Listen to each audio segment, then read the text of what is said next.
बहुत समय पहले की बात है। एक गांव में प्याज मांगने वाली चुड़ैल का आतंक था। वो चुड़ैल रात होते ही गांव वालों के घर के बाहर जाती और उनका दरवाजा खटखटाती। अरे इतनी रात गए कौन आ गया? अरे ललिता, जरा देखना दरवाजे पर कौन है। फिर ललिता दरवाजा खोलने जाती है और खिड़की से झांक कर देखती है तो उसे बाहर एक औरत दिखाई देती है। आप कौन है? आप इतनी रात गए यहाँ क्या कर रही हैं? मैं बहुत भूखी हूँ, मेरी मदद करो ना, मुझे कुछ खाने को दे दो। लेकिन हमने जो बनाया था वो तो हम खा चुके हैं, अब खाने को कुछ नहीं है। एक काम करो, एक रोटी ही बना दो और साथ में एक प्याज दे दो, मैं उसी से अपनी भूख मिटा लूंगी। लगता है ये बेचारी बहुत भूखी है, रोटी और प्याज खाकर ही अपनी भूख मिटाना चाहती है। ठीक है, तुम यहीं रुको 5 मिनट, मैं तुम्हारे लिए रोटी बनाकर लाती हूँ। फिर ललिता रसोई घर में जल्दी से उसके लिए रोटी बनाती है और उस रोटी पर एक प्याज रखकर उसे देने के लिए घर से बाहर जाती है। फिर जैसे ही वह उसे रोटी और प्याज देती है, वह औरत चुड़ैल में बदल जाती है।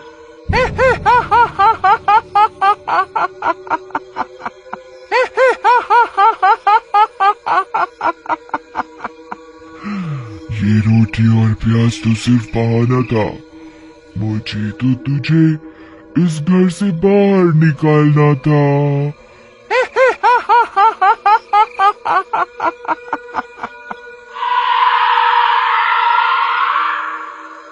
फिर वह चुड़ैल ललिता की आत्मा पर अपना कब्जा कर लेती है और ललिता बेहोश होकर गिर जाती है। फिर इसी तरह वो चुड़ैल रोज रात होते ही गांव में आती और किसी न किसी का दरवाजा खटखटाकर उससे रोटी और प्याज मांगती। फिर जैसे ही कोई उसे रोटी और प्याज देने के लिए दरवाजा खोलता, वह उसकी आत्मा को उसके शरीर से खींच लेती और वहां से भाग जाती। फिर गांव की बहुत सी औरतें अपनी सुध बुध खो बैठी थी, वो अब जिंदा लाश में बदल चुकी थी। रात होते ही वह चुड़ैल जंगल में बैठे बैठे उन औरतों को अपने वश में करने लगी थी। एक दिन ललिता सोते सोते उठ जाती है और खंजर से रमेश पर हमला कर देती है। अरे अरे नाश मिटी, ये क्या कर रही है? मुझे जान से मारना चाहती है क्या? मैं अपनी मालकिन का काम कर रही हूँ, वो मुझे जो भी आदेश देंगी मैं उसे जरूर पूरा करूंगी। फिर रमेश उसे कुर्सी से बांध देता है और किसी तरह पूरी रात गुजारता है। फिर अगला दिन होने पर, मुखिया जी, मेरी पत्नी की आत्मा पर उस चुड़ैल ने अपना कब्जा कर लिया है। अब वो उस चुड़ैल के इशारों पर काम कर रही है। कल रात उसने मेरे ऊपर खंजर से हमला कर दिया, वो तो मैं किसी तरह बच गया। अब हमें उस चुड़ैल का कुछ ना कुछ तो करना ही होगा।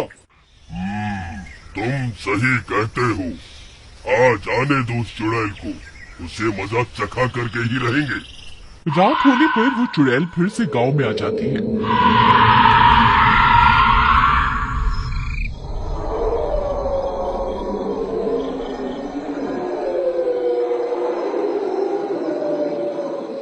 और एक गांव वाले का दरवाजा खटखटाने लगती है। मैं बहुत भूखी हूँ, कृपा करके मुझे कुछ खाने को दे दो। शिवा पहचान जाता है कि वो औरत चुड़ैल है। वह पहले से ही औरत का भेष बदल कर बैठा होता है। फिर शिवा उसके लिए रोटी और एक प्याज लेकर बाहर जाता है।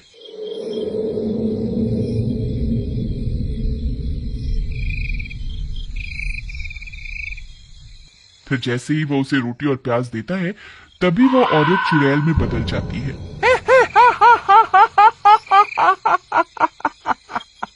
मुझे रोटी और प्याज नहीं, तेरी जरूरत है। अब मैं तेरी आत्मा पर अपना कब्जा करूंगी, फिर मैं इतनी शक्तिशाली हो जाऊंगी कि पूरी दुनिया की कोई भी ताकत मेरा कुछ नहीं बिगाड़ पाएगी। फिर वह चुड़ैल शिवा की आंखों में आंखें डालकर उसकी आत्मा को खींचने की कोशिश करने लगती है, लेकिन शिवा पर उस चुड़ैल का कोई असर नहीं होता। अरे ये क्या, मैं तेरी आत्मा को अपने वश में क्यों नहीं कर पा रही? ऐसा कैसे हो सकता है? क्योंकि मैं औरत नहीं, मर्द हूँ। तेरा यह काला जादू मुझ पर काम नहीं करेगा। तभी शिवा सभी गांव वालों को भी वहां बुला लेता है। सब गांव वाले हाथों में मशाल लेकर वहां पहुंच जाते हैं।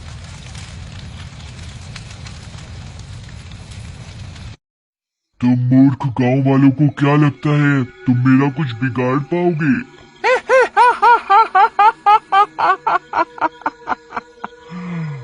तुम मेरा कुछ नहीं बिगाड़ सकते। फिर वह चुड़ैल अपनी शक्तियों से ललिता को वहां बुला लेती है। ललिता की आत्मा चुड़ैल के कब्जे में होने की वजह से उस चुड़ैल के वश में होती है। ए गांव वालों, खबरदार, किसी ने मेरी मालकिन को हाथ लगाने की कोशिश भी की तो मैं उसका सिर उसके धड़ से अलग कर दूंगी।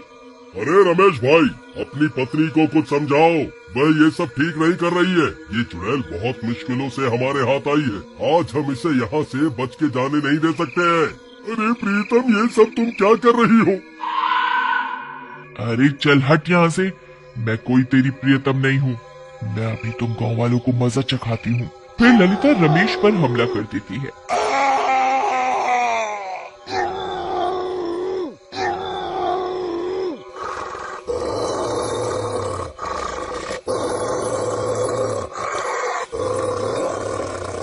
अरे मर गया रे!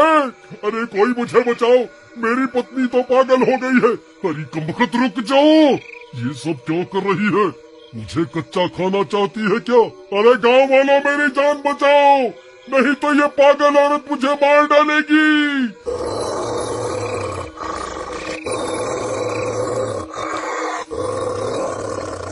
अरे मर गया रे! बचाओ बचाओ बचाओ! फिर सब गांव वाले उस चुड़ैल को छोड़कर रमेश की जान बचाने में लग जाते हैं और इसी का फायदा उठाकर वह चुड़ैल वहां से भाग जाती है। अरे भाइयों, वह देखो, वह चुड़ैल तो अंधेरे का फायदा उठाकर यहाँ से भाग गई। फिर सब गांव वाले ललिता को एक पेड़ से बांध देते हैं। रमेश भाई, आज तुम्हारी पत्नी की वजह से वह चुड़ैल हमारे हाथ से निकल गई। तुम्हारी पत्नी भी अब एक चुड़ैल बन गई है, हमें इसे जान से मारना होगा। अरे तुम्हारा दिमाग खराब तो नहीं हो गया है क्या? मेरी पत्नी कोई चुड़ैल वुड़ैल नहीं है, बस इसकी आत्मा पर उस चुड़ैल ने कब्जा किया हुआ है। अगर हम उस चुड़ैल को मार दे तो मेरी पत्नी भी ठीक हो जाएगी। लेकिन वह चुड़ैल तो भाग गई, अब क्या करें? अब तो वह चौकन्नी हो गई होगी, अब उसे पकड़ना बहुत मुश्किल हो गया है। मैं कल फिर से औरत का भेष बदल लूंगा, फिर जैसे ही वो रोटी प्याज मांगने आएगी हम उसे पकड़ लेंगे। नहीं शिवा, अब ये तरकीब काम नहीं करने वाली। उस चुड़ैल को तुम्हारी असलियत के बारे में पता चल चुका है, हमें कोई और रास्ता निकालना होगा। जी, मैं आप सबकी मदद कर सकती हूँ। इस गली में सबसे पहला घर मेरा ही है, वह सबसे पहले मेरे घर का दरवाजा ही खटखटाएगी। ठीक है, फिर हम कल का इंतजार करते हैं। फिर अगली रात होने पर वह चुड़ैल फिर से गांव में आती है और मीना के घर का दरवाजा खटखटाती है। मीना खिड़की से झांककर उस औरत को देख लेती है और समझ जाती है कि वह एक चुड़ैल है। फिर वो औरत उससे भी रोटी और प्याज मांगती है। मैं बहुत भूखी हूँ, मेरी मदद करो ना, मुझे कुछ खाने को दे दो। एक काम करो, एक रोटी ही बना दो और साथ में एक प्याज दे दो, मैं उसी से अपनी भूख मिटा लूंगी। मीना उसके लिए रोटी और प्याज लेकर बाहर जाती है। फिर उसके बाहर जाते ही वह चुड़ैल उसकी आंखों में आंखें डालकर उसकी आत्मा को खींचने लगती है।